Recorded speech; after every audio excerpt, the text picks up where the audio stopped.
Hello everyone. I hope you guys are reading through everything. I'm hoping you have your book. If you don't have your book yet, just make sure to go through all of the modules. Pretty much all of chapters 1, 2, and 3 have been summarized for you in all of the pages that I've created. So again, the first chapter is all about pattern making essentials for the workroom. So that's talking about supplies, different measurements. When you get the book, absolutely 100% read through from the very beginning to the very end of all of chapter 1, because again, this is all about the tools, what they're used for, a basic pattern set, which we've gone over already a few times. The different terms that we're going to be using, like pattern drafting, flat patterning, basic pattern set, a working pattern, all of these things, I'm going to just kind of repeat them often. Something else it talks about is fabric, so that's really important. Again, reiteration kind of from your sewing classes. There's some information on pattern cards and spec sheets and cost sheets. So those are important, and we're going to go over those a little bit more next week. Chapter 2 talks all about measurements. We're going to go over chapter 2 and measurements next week when we start to produce our basic pattern set, which is going to come from chapter 3. So really you have to cover chapter 1, so read through thoroughly from start to finish chapter 1. And then 2 and 3, if you want to glance through there and kind of run through those, I made a lot of these printouts for you, and those are the handouts that you're going to find in the first intro module. So a lot of these, like these you've probably seen already because they're in there. But we're going to do this next week. We're going to talk about drafting your very own large-scale sloper.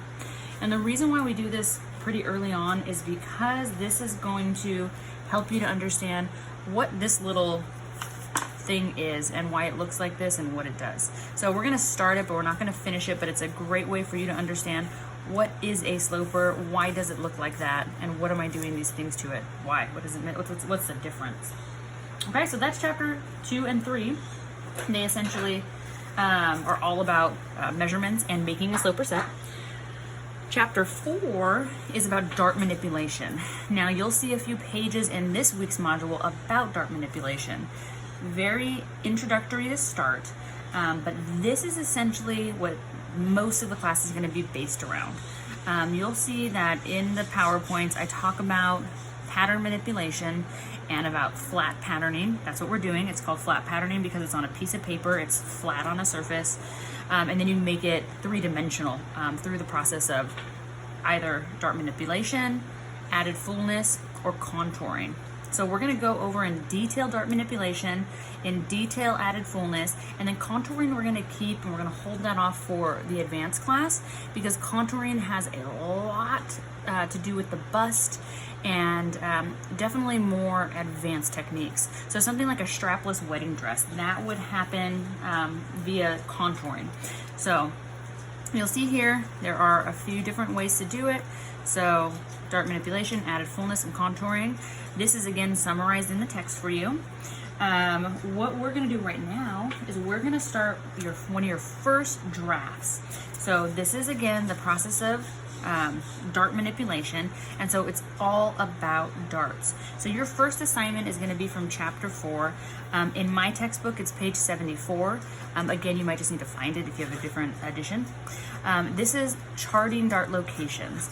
Now the reason why we're doing this is because when we flat pattern, we utilize darts 100% of the time.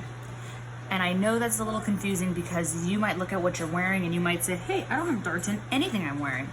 That might be true, but a dart was originally in your sloper or your block, and the pattern maker designed around that for you to achieve the shirt that you're wearing or the dress that you're wearing or the skirt that you're wearing. So although you might not see darts in what you're wearing, darts are definitely built into these figures and into these blocks so that you have room to move. If it weren't for darts, everything would stick to you like glue. You would have no movement. So although, like I said, you may not see darts in what you're wearing, they are there to help with fit. And again, It's the basis of how we work with flat pattern. So there's some instructions for all of these. So all of these things have instructions here. So if you want to read through all of this, you can, and please do. Please start to get in the habit of reading from the very beginning to the very end of every sample that we do. This book is great about giving you, I'm just going to jump to a random page, about giving you step by step instructions. So although I'll go over it for you, please go ahead and read through, that way you're really understanding. So in order to do this charting of the darts, what you're going to need is just a piece of paper. And again, if you have pattern paper, awesome. If you're just using computer paper, or I'm using sketch paper right now, that works. I'll probably be using my tracing paper pretty soon, but for now I'm just going to stick with what I think you guys might have. So I'm going to get a piece of just my tracing or my sketch paper out. I'm going to use my single dart bodice. So it will tell you, it will say you're going to want to trace from A to B around your single dart bodice. Okay, so make sure that you have that. Remember, we have 2 of these. You want to make sure that you're using the single dart, not the double. What we're gonna try and achieve is we're going to try to recreate exactly this image here, where they've plotted the locations for any dart essentially that's possible on your bodice front. So what that means is that this is a bodice front. This would sit on the front of you. And let's say you have a fairly fitted, maybe pencil skirted, sleeveless dress. So it's a pencil skirt, it's sleeveless, it's fairly fitted. You could have a dart so that it fits around your bust, right below your bust, and this one we call a waist dart. It goes straight down to the waist. You could also have a dart instead at the center front waist, so it hits you right in the middle. You could also have one on a French dart, which hits you on the side. You could have a side dart, you could have an armhole dart, you could have a shoulder tip, a shoulder, a mid-neck, a center front bust. So there are all of these different locations of where you could potentially place a dart. And so I want you guys to kind of remember these names and remember these locations, and that's why we're doing this as one of our first, or as our first dart manipulation project or assignment. So let's go ahead and get started. This is essentially what it's going to come out to, and we're just going to start that fairly easily. So I'm going to go ahead and I'm going to trace my sloper. And if you feel like you want to use a ruler for this to help you out, you can. I'm going to go ahead and just put a piece of cardboard underneath my paper because my table has grooves in it and I don't want to poke through. One thing that I suggest to students, because we use the awl or push pin often, if you want to be able to use your push pin a little easier, especially when we start to move on to the pivotal transfer techniques, you may want to invest in just a small tabletop size cork board. So just something that you can pattern on top of. We're doing everything half scale, so you really don't need a very large one. But I just took my hands away from my pattern, and because I did that, I took my hands off my sloper, it shifted just a hair. If I were able to take my push pin and stab it into this hole and kind of leave it there, if let's say I had a cork board underneath, it would make my life easier. So you can always tape it down. And one thing I like to do is I'd like to keep my hands on my sloper, my little tag board piece, until I'm absolutely done, because you definitely don't want it shifting.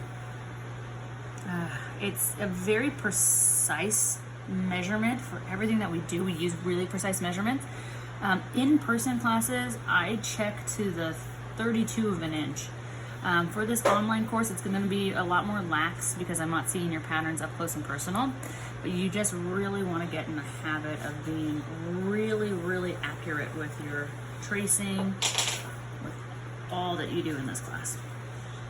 Okay, and I'm going to go ahead and just use my pencil to kind of draw in that punch hole there. Remember, that's for my apex, so I'm going to draw that in. And now I'm done with this for a minute, so I'm going to go ahead and set that aside. Okay, so now I've traced my bodice front. And so what I like to do kind of always is I just always want to know what I'm working with. So I'm just going to label it now. So remember to always label. I'm going to label it lightly because I might need to move it. But I'm going to write bodice front just right there. We also want to get in the habit of putting our size down always, because although we know this is tiny, we know this is a half scale, you want to get in the habit of always labeling sizes. So I'm gonna write half scale underneath it. And again, I'm doing it really lightly because again, I might need to erase that in a second. Okay, so what I need to do is I need to get a ruler out. So I need to get out any ruler that you want. I'm gonna be using a larger, clear, gridded ruler. This is for my rotary cutter, but it'll work just the same. This one has a little bit of larger grids in it, so hopefully you can see it a little bit easier on camera. So I'm gonna be using that, but what I'm gonna start with is I'm gonna start with labeling the way that the book asks. So hopefully if I can bring this in, you can see it. I'll set my tools aside. And I'm gonna shift over just a hair. Okay, so you can still see what I'm working on here, but I'm gonna try to bring the textbook in as well. The downside to working on in a tiny area. Okay, great. So I hope you can see everything because this is kind of how I'll work on it so that you can see the book that I'm looking at. Okay, like me, you're gonna wanna always have your book out. You're gonna have it next to you constantly. You'll see design students, so the students that get into the collections class, students that are in advanced pattern making, they're not doing this from their head, they're doing it from instructions. Eventually, one day you'll get to the point where you'll be able to do all of this from your knowledge. But for now, always have the book next to you. Always have it open. When you guys start to design your own projects, you're gonna be searching through this book, any book, to find ideas. So please, again, always have your book out. So I'm on my page 74. I'm gonna start with, I don't know, whatever seems pretty easy. I'm gonna start with the number 1. It says French dart. Okay, French. If I look at the picture, it's kind of just hanging out on the side of the bodice front. So it's along this line right here. It's just kind of hovering in there. I don't know that exact measurement. So if you read through, and again, you have to read through these instructions. If you read through, you'll see here that the French dart can be placed at any angle below the straight dart. The center front bust dart and the straight dart are squared from the center front. The mid armhole dart is directed from the bust point to the armhole notch, and the shoulder dart is placed at the princess line. So there is a ton of information right there. Boom, it just told me so many different things. So I'm gonna do that. So what it told me right now is that the French dart sits anywhere below the straight dart.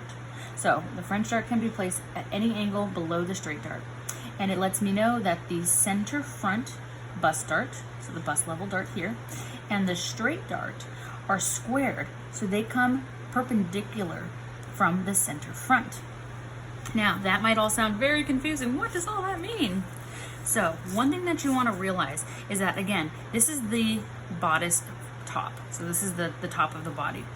It's for the front piece.